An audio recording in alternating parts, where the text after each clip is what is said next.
মায়ের ভিক্ষার টাকায় মেয়ে কলেজে লেখাপড়া করছেন। মধ্যম বয়সী এক নারী আমরা এভাবে দেখছি, তিনি ভিক্ষা করছেন।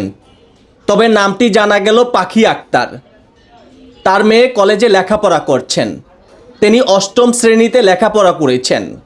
দর্শক, আমরা একটি বিষয় জানতে পারলাম, এই পাখি আক্তারের স্বামী 12 বছর আগে ওনার মেয়েকে রেখে চলে যান। আমরা এই পাখি আক্তারের সঙ্গে একটু কথা বলতে চাই, আসলে কি হয়েছিল ওনার সঙ্গে। চলুন, বিস্তারিত থাকছে আজকের সম্পূর্ণ ভিডিওতে। আসসালামু আলাইকুম, ভালো আছেন? আলহামদুলিল্লাহ। আচ্ছা, আমরা দেখলাম ওখানে সাহায্য তুলছেন। কি নাম আপনার? পাখি। পাখি। হ্যাঁ। পাখি, বাড়ি কোথায় আপনার? দিনাজপুরে। কোথায়? দিনাজপুরে। দিনাজপুর। হ্যাঁ। আপনার ছেলে সন্তান, হাজবেন্ড নাই? আরেক মেয়ে আছে। একটা মেয়ে আছে। হ্যাঁ। আপনি লেখাপড়া করেছেন? আরেকটা আছে। কিসে লেখাপড়া করেছেন? শুনতে। ক্লাস 8 পর্যন্ত। হ্যাঁ। ছেলে মেয়ে কয়জন আপনার? আরেক মেয়ে। এক মেয়ে।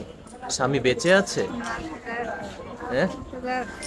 চলে গেছে আপনাকে রেখে? কত বছর হয়েছে? 12 বছর। 12 বছর আপনাকে রেখে চলে গেছে। তারপর থেকে আপনি ভিক্ষা করেন, এটা দিয়ে আপনার সংসার চলে। ছেলে মেয়ে কি পড়ায়? এসএসসি পরীক্ষা দিয়েছে? মাশাআল্লাহ, খুবই ভালো। তাহলে আপনার ভিক্ষার টাকা উপার্জন করে সেটা দিয়ে আপনার ছেলে মেয়ে চলে না? খুবই ভালো।